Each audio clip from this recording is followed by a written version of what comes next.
Assalamualaikum, selamat sejahtera. Hari ini kita sambung berkenaan dengan sinar latar belakang. Okey, kelas sebelum ni saya dah terangkan berkenaan dengan sinaran latar belakang. Jadi hari ini kita akan lihat sumber sinaran latar belakang. Okey, ini merupakan sumber-sumber sinaran latar belakang. Yang pertama adalah sinaran kosmik. Okey, sinaran kosmik ini sebelum ni saya dah terangkan. Jadi sinaran kosmik juga adalah sumber kepada sinaran latar belakang, memberikan bacaan dalam sinaran latar belakang. Okey, yang kedua adalah keradioaktifan semula jadi daripada bahan radioaktif semula jadi.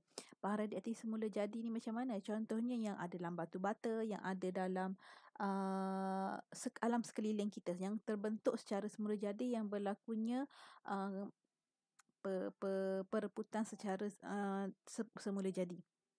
Okey, itu yang kedua. Yang ketiga adalah sisa radioaktif daripada kemalangan nuklear dan ujian nuklear. Bila berlakunya ujian nuklear ataupun kemalangan nuklear, radioaktif yang terhasil ini akan menyumbang kepada sinaran latar belakang juga. Okey, yang keempat adalah radioisotop daripada kegunaan perubatan. Jadi perubatan banyak menggunakan radioisotop. Yang pertama contohnya untuk mengesan di mana saluran darah tersumbat. Yang kedua untuk membunuh sel-sel kanser dan banyak lagi lah. Jadi radioisotop ini juga menyumbangkan kepada sinaran latar belakang. Okey, kita lihat unit pengukuran dos sinaran latar belakang. Ini adalah unit yang kita gunakan untuk ukur sinaran latar belakang. Berapa banyak reputan dalam masa satu saat. Okey, sinaran mengion. Okey, sinaran mengion ini kalau diserap ke dalam badan, okey, akan merosakkan sel-sel badan. Okey, oleh itu, kesan biologi daripada sinaran mengion terhadap badan mesti diukur. Okey, kita mesti ukur. Kita nak tahu kerosakan yang diterima oleh badan kita. Jadi kita kena ukur. Jadi kita kenali sebagai dos. Okey, kita panggil dos. Okey, kita panggil dos. Dos 1 SV, 1 sievert. Okey, SV ni sievert, 1 sievert bersamaan dengan 1 joule tenaga sinaran ion yang diserap dalam 1 kilogram tisu hidup. Jadi kalau 1 SV bermaksud 1 joule tenaga yang diserap oleh 1 kilogram tisu. Okey, tisu hidup 1 kilogram kita menyerap 1 joule tenaga. Okey, tapi unit pengukuran kita tak guna 1 sievert. Kita guna microsievert per jam. Okey, kita guna microsievert per jam. Kita ukur per jam. Okey, dalam masa berapa jam, berapa mikrosievert. Satu kalau katakan 1 sievert per jam itu dah sangat-sangat banyak. Okey, kita guna unit microsievert sebab badan kita tak boleh terlalu banyak. Memang sedikit saja, sangat kecil sahaja badan kita boleh tampung. Okey. Okey, bagaimana kita nak ukur? Yang pertama, kita boleh ukur menggunakan pembilang Geiger ataupun Geiger mula. Pembilang Geiger, ini kita panggil Geiger mula. Jadi kita boleh tekan, okey, dia akan bacaan akan menunjukkan di sini berapa. Okey, pembilang Geiger dia akan tunjukkan di sini berapa mikrosievert. Okey, ini bacaan dalam mikrosievert. Okey, kita lihat sinaran dos latar belakang yang selamat. Okey, sinaran dos latar belakang yang selamat mestilah kurang daripada 0.2 mikrosievert per jam. Okey, mesti kurang daripada 0.2 mikrosievert per jam. Ini kita katakan arah selamat. Kalau dia mesti kurang daripada 0.2. Kalau atas daripada 0.2 dia kira tak selamat. Dia mesti bawah daripada 0.2 mikrosievert per jam. Okey. Okey, ini pengiraan dia aras dos sinaran latar belakang yang selamat 0.2 mikrosievert ataupun 0.0002 milisievert. Okey, milisievert per jam ataupun 1752 mikrosievert per tahun. Okey, ataupun kurang daripada 1.752 milisievert dalam masa setahun. Jadi basically inilah. Okey, basically kurang daripada 0.2 mikrosievert per jam. Okey, yang lain-lain ini hanya convert sahaja. Okey, convert yang kamu dah belajar semasa tingkatan 1. Okey, kita lihat dalam angkasa lepas. Okey, di angkasa lepas, sinaran kosmik membebaskan menghasilkan 0.35 mikrosievert dalam masa setahun. Jadi 0.35 mikrosievert setahun, masih lagi di bawah 1.752, sorry, kurang daripada mikro tadi kan. Okey, bawah daripada 1.752 milisievert. Okey, yang selamat untuk tahun adalah 1.72 milisievert. Jadi kalau angkasa lepas, sinaran kosmiknya adalah 0.35 milisievert tahun. Jadi untuk angkasa lepas, sinaran kosmiknya masih selamat. Okey, masih selamat dalam aras selamat. Melainkan sekiranya berlaku mungkin letupan di angkasa lepas, apa sahaja yang mungkin berlaku yang kita akan belajar selepas ini saya rasa. Okey, yang akan menyebabkan berlakunya pertambahan sinaran kosmik itu boleh membahayakan bumi. Okey, boleh membahayakan manusia di bumi.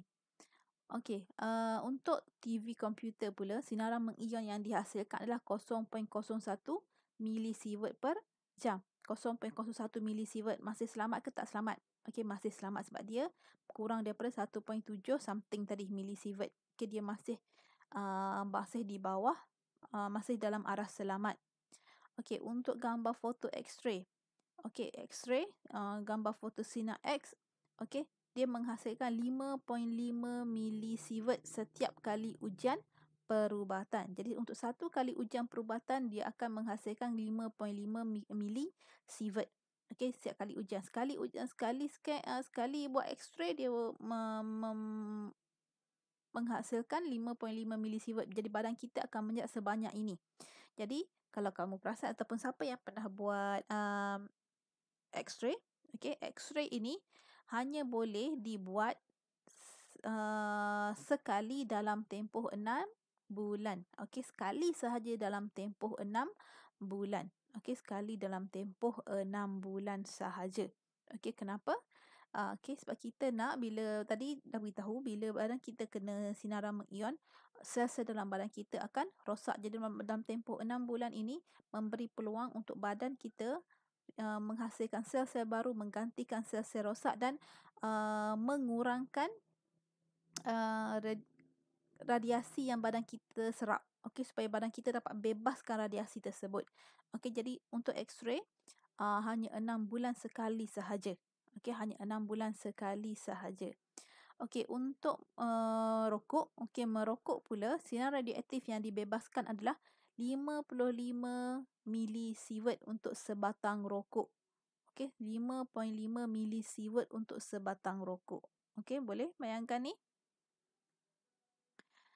Okey, untuk bangunan, okey, bangunan-bangunan pencakar langit, sinar radioaktifnya adalah 1.5 milisievert dalam masa setahun. Okey, ingat setahun kita hanya yang dos selamat adalah 1.7 something milisievert untuk setahun.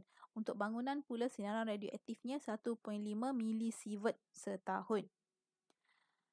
Okey, untuk makanan, sinar radioaktifnya ini, okey, ini sinar radioaktifnya 0.1 hingga 0.5 milisievert setahun.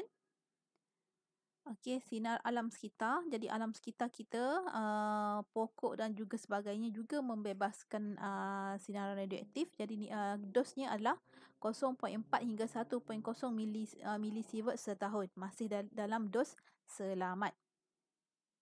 Okey, penerbangan pula. Penerbangan dia akan membebaskan sinaran kosmik. Okey, penerbangan membebaskan sinaran kosmik sebanyak 0.003 milisievert dalam masa 1 jam. Jadi kalau long haul, selalunya agak membahayakan jugalah bagi, itulah sebabnya kalau kamu tahulah, kamu ada baca, untuk penerbangan long haul, penerbangan jarak jauh, pilot dan juga kru-kru dalam pilot, dia bukan hari ni sampai esok terus terbang, tak, dia akan berehat selama beberapa hari sebelum penerbangan seterusnya. Okey, kalau bagi pilot ataupun FA yang pergi katakan ke London, okey, dia pergi hari ni, bila dah sampai dia akan berehat selama beberapa hari sebelum dia melakukan penerbangan semula dari London balik ke Malaysia. Okey, ini altitude tinggi. Bila mendaki ke kawasan gunung yang tinggi juga, okey, akan mendapat sinaran kosmik. Bagi untuk objek yang pada altitude tinggi, ia akan dapat sinaran kosmik macam tadilah, macam kapal terbang tadi. Jadi untuk altitude tinggi, sinaran kosmiknya adalah 0.3 hingga 0.5 milisievert per tahun. Okey, ini kawasan tinggi. Kalau kita untuk badai tempat tinggi, dia akan terima sinaran kosmik.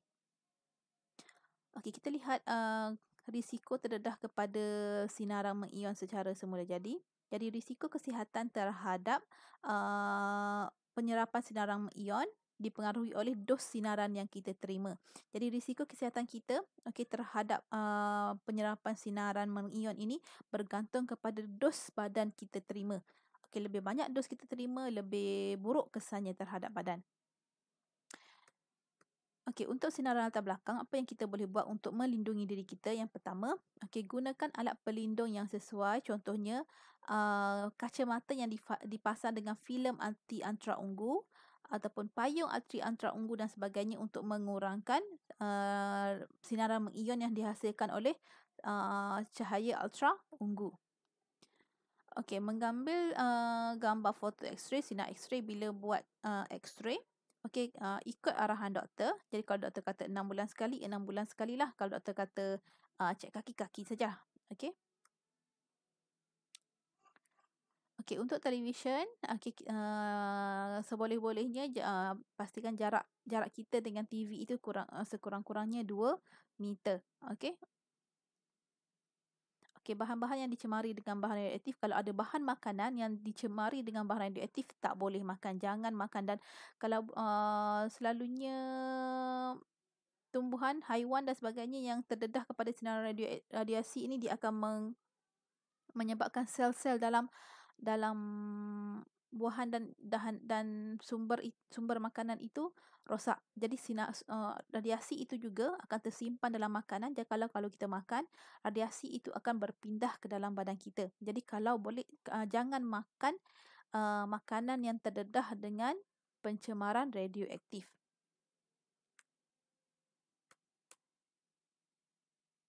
Okey, untuk sinaran kosmik bagi tadi sudah terangkan juga, waktu bekerja bagi juruterbang dihadkan pada tempoh tertentu kerana juruterbang terdedah kepada sinaran kosmik. Juruterbang FA dan sebagainya, di waktu kerjanya macam saya beritahu tadi, dia dihadkan. Okey, bukan setiap hari dia boleh buat penerbangan long haul. Dia mesti ada tempoh tertentu untuk melakukan penerbangan long haul.